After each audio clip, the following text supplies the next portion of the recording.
आगे बढ़ेंगे, बात करेंगे पेपर लीक मामले की। वरिष्ठ अध्यापक भर्ती परीक्षा के पेपर लीक प्रकरण में मास्टरमाइंड भूपेंद्र सारण के मकान को आज गिराने का काम तीसरे दिन भी जारी है।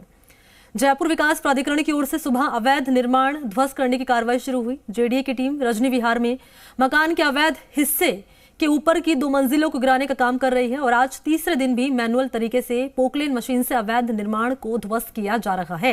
पेपर लीक का मास्टरमाइंड भूपेंद्र सारण ने मकान बनाने में अपने रसूख का उपयोग कराकर नियमानुसार छोड़े जाने वाले सेटबैक पर निर्माण करा लिया था। इस पर 2 दिन तक जेडीए ट्रिब्यूनल कोर्ट में सुनवाई चली। कोर्ट ने जेडीए के पक्ष में 2 दिन पहले फैसला दिया, जिसके चलते जेडीए की टीम ने मौके पर पहुंचकर अवैध निर्माण को गिराना शुरू किया। कार्रवाई लगातार चल रही, जैसे कि लगातार हम आपको बता रहे हैं। और अपडेट के साथ सहयोगी दीपक का मैं रुख करूंगी और जानूंगी दीपक से इस खबर पर अब पूरी अपडेट। अब दीपक, शिक्षक भर्ती परीक्षा पेपर लीक प्रकरण के जो मुख्य अभियुक्त हैं क्या आप सिलाई सीखने के लिए हजारों रुपए खर्च करने के लिए चिंतित हैं? फ्रीडम ऐप को डाउनलोड करें, 40 घंटों का टेलरिंग कोर्स देखिए और खुद का टेलरिंग बिजनेस शुरू करें। सारण इनका आवास है 67C रजनी विहार में, अजमेर रोड पर, जो कि जो निवास है वो बना हुआ है बिना सेटबैक पर, 0 सेटबैक पे बना हुआ था। तो जेडीए ने नोटिस दिया और 3 दिन से कह सकते हैं कि जैसे जेडीए ट्रिब्यूनल कोर्ट का आदेश आया था, 3 दिन से लगातार इस आवास के अवैध अतिक्रमण, अवैध निर्माण को ध्वस्त करने की कार्रवाई बदस्तूर जारी है और आज भी ये कार्रवाई बदस्तूर जारी है। कल तक 90% है जो निर्माण है उसको ध्वस्त कर दिया गया था। 10% जो निर्माण बचा है, क्योंकि सावधानी उनको इसलिए बरतनी है कि आसपास के मकानों में नुकसान नहीं होना चाहिए, तो इसलिए आज की कार्रवाई मैनुअल तरीके से हो रही है। यानी कि 10 लोखंडा सिस्टम, 6 हैमर और 1 गैस कटर और मजदूरों की सहायता से जो उसका निर्माण है अब उसको ध्वस्त करने की कार्रवाई की जा रही है।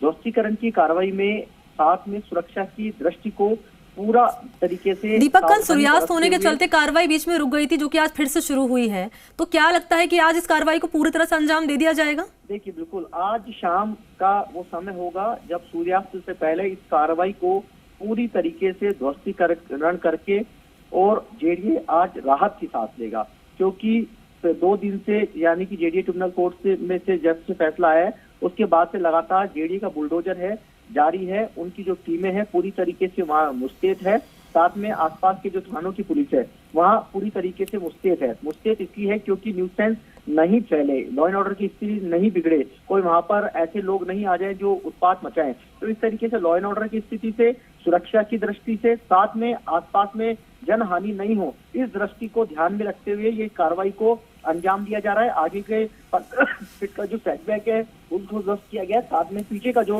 8 फीट का सेटबैक है उसको ध्वस्त करने की कार्रवाई चल रही है। साथ में 8 मीटर से ऊंचाई का जो निर्माण किया हुआ है 4 मंजिला इमारत का, जिसमें 2 मंजिला इमारत जो है ऊपर की जो फ्लोर है वो अवैध है, तो उसको भी। अच्छा दीपक, ये बताइए, ये तो कार्रवाई से जुड़ी अपडेट आपने साझा की है कि ठीक है आज ही मान लिया जाएगा कि इस कार्रवाई को पूरी तरह से अंजाम दे दिया जाएगा। बात कर ली जाए इनकी पत्नियों की, गोपाल और भूपेंद्र की, इनकी ओर से कोई रिएक्शन फिलहाल?